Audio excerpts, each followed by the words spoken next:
안녕하십니까. 경북대 명예교수 이광필입니다. 예, 그 속이 편하면 노후가 편하다. 과일과 당류는 해로운가? 이 편에 대해서 말씀을 올리겠습니다. 예, 목차로서 보시면은 과일당은 포도당이 아니고 과당이다. 그 다음에 과당과 설탕의 위험성과 그 다음에 액상과당은 다르다. 왜 다른가? 그 다음에 인공감미료도 다르다. 왜 다른가? 그리고 인공감미료 아스파탐의 실체에 대해서 말씀을 드리겠습니다. 그 탄수화물의 그 대사 과정은 1편에도 말씀했지만 위에서 소화 흡수해 가지고요. 소장에서 포도당을 흡수하고 그 다음에 이제 그 혈액으로 공급이 되는데 여기에 나와 있듯이 그 혈당이 우리가 근육으로 일단 저장되고요. 그리코겐은 그 다음에 간에 가서 저장이 되고 그 다음에 남는 거는 지방 조직으로 가서 지방으로 저장이 돼서 또 비만이 올 수도 있고 그 다음에 일부는 다른 조직으로 가서 그 이산화탄소와 물하고 에너지로 바뀌고 아니면 신장에 오줌으로 분비가 되는 이런 과정으로 가속되어 있습니다. 그래서 이게 혈당이 올라가는 이유는 우리가 포도당 때문이라 그러는데요. 요게 이제 포도당이 몸에 들어가서 에너지원으로 그 남은 포도당은 그리코겐을 지방으로 저장이 되고 그 다음에 밥이나 빵을 먹으면은 혈당이 올라가서 가는 이유가 이제 포도당 때문이고요.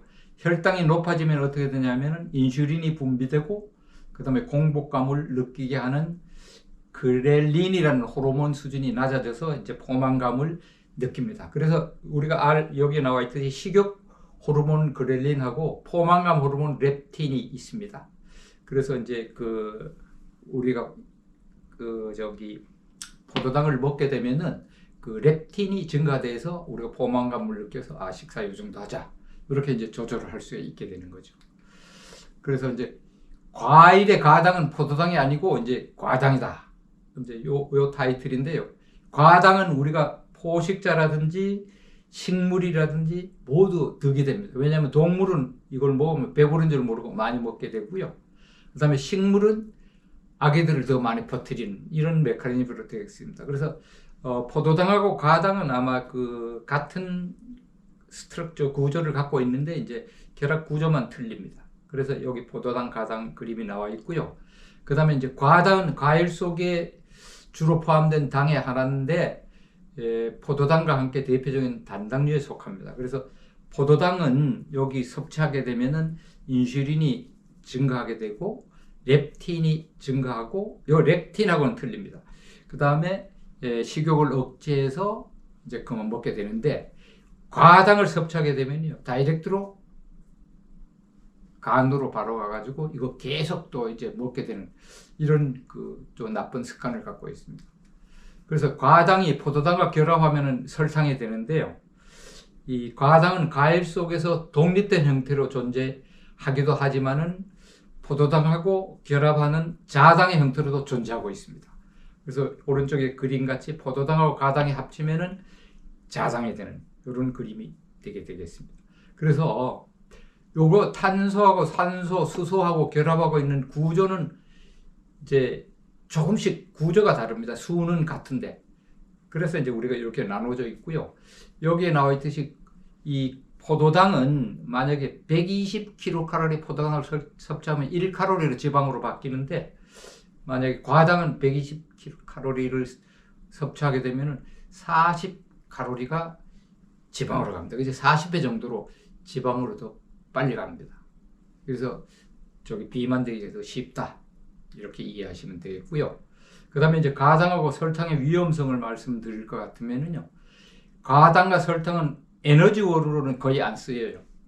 그게 인슐린이나 그렐린 호르몬과도 별로 상관이 없습니다. 그래서 이거는 다이렉트로 간에서 지방으로 바뀌어갖고 저장되거나 그 다음에 콜레스테롤을 만드는 원료로 사용됩니다. 그래서 여기 오른쪽 그림에 나와 있듯이 과당이 중성지방으로 변해가지고 축적이 되고요. 그런데 이제 여기 그 슈거라든지 과당의 위험성에 대해서 이 그림이 있는 걸 보시면은 이게 이제 그 지방간이라든지 당뇨라든지 체중을 늘린다든지 그 다음에 치매라든지 고혈압이라든지 암이라든지 뭐 이런 쪽에 아주 나쁜 영향을 주고 있습니다. 그래서 과당을 많이 드시는 것은 굉장히 위험하다고 느끼면 될 것 같고요. 그 다음에 이제 이 과당에 보시면은 여기 이제 아가베, 그 다음에 사과, 배, 망고, 그 다음에 꿀, 그 다음에 뭐 저기 콜라라든지 뭐 이런 쪽에 과당이 많이 들어 있습니다. 그래서 그 다음에 제가 말씀을 드리겠는데요. 이 과일에 들어있는 당의 함량을 보시게 되면은 요게 100g당 그 함량을 요 수치로 나타낸 건데, 사과에도 이 과당과 설탕, 그 다음에 바나나에도 과당과 설탕, 포도, 망고, 오렌지, 복숭아, 배, 파인애플, 수박에도 많은 그 과당하고 설탕이 포함되어 있다고 보시면 되겠습니다.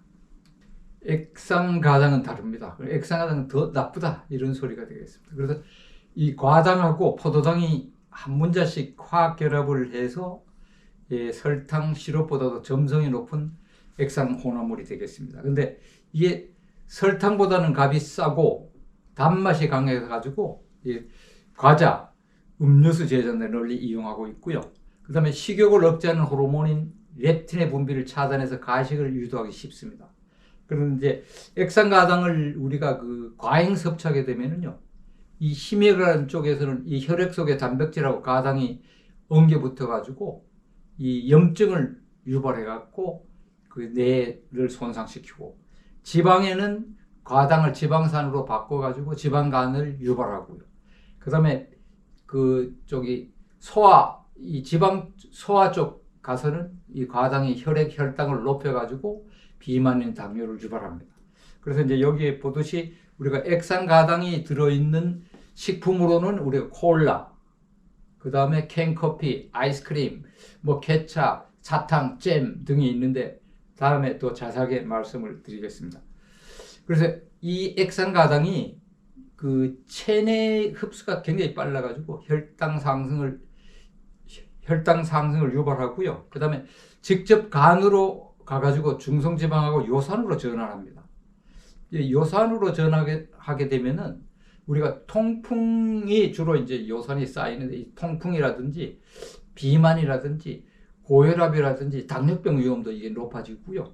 그 다음에 이제 비알코올성 지방간이라든지 이상 지질혈증은 아마 그 과잉 섭취한 액상과당 때문 가능성이 굉장히 높다 그럽니다. 그래서 여러분들이 우리 뭐 사 먹을 때 보시면은 그 뒤에 보면 거의 액상과당이 포함되어 있는 것을 알 수 있을 것입니다. 그래서 인공 감미료 중에서 특히 이제 듀크 대학 연구팀이 인공 감미료 중에 스플렌다 그 한 봉지를 먹으면은 우리 장내 유익균 50%를 죽인다, 이런 아주 심각한 연구 결과가 나왔기 때문에 우리가 인공 감미료에 대해서 아주 주의해야 될 것 같아요. 그래서 그리고 인공 감미료 아스파탐의 실체를 보시면은요, 이 아스파탐은 가짜 공복감을 유발하고 과식, 비만 초래, 그 다음에 우리 체내의 통신 시스템을 중단시키고요. 그 다음에 당뇨 환자에게는 설사, 장출혈을 유발 우려되고, 그 다음에 시신경을 손상시키고 실명이 우려되고, 이거 회복이 불가능할 정도입니다. 그 다음에 합병증으로 뇌종양이 형성되는데요. 아마 이 아스파탐에 관련된 120명 환자를 보니까 한 43%는 두통, 31%는 현기증, 그 다음에 기억상실, 졸음, 어눌한 말투, 손떨림, 그 다음에 다리 떨기, 안면 통증, 이런 게 보고되고 있습니다. 그래서 이것도 여러분들이 보시면은 이 어떤 음료수라든지 보면 아스파탐이 나와 있습니다. 그래서 이 아스파탐의 실체에 대해서 말씀드리면은 그 여기에 보듯이 그 설탕 감미도를 우리가 1로 가정했을 때 그 아세설파탐 칼륨은 200, 아스파탐도 200, 사카린 나트륨은 300, 그 다음에 스크랄로스는 600입니다. 엄청나게 달게 느껴지죠. 근데 이제 이게 그 2017년도에 식품의약품안전처에서 조사한 건데요. 이 스클라스는 식품 97개, 사카린 나트륨, 아스파탐, 아세틀 칼륨에 대해서 식품 유형을 보시면 과자, 캔디, 조제 커피, 채소류 음료, 탄산음료, 탁주, 그죠? 사카린, 나트륨도 보시면은 뭐 김치, 어육 가공품, 탁주, 아스파탐도, 과자, 추잉껌, 초콜릿, 탄산음료, 발효음료, 탁주, 발효유, 그 다음에 아세톤 칼람도 보시면 과자, 캔디, 빙가, 탄산음료, 발효육품, 그죠? 기타 김치, 조미액점, 절임, 탁주, 이런 쪽에 들어있는 겁니다. 그래서 우리가 탁주 뭐부터 시작해서 뭘 많이 먹는 거는 굉장히 나쁘다고 보시면 될 것 같아요.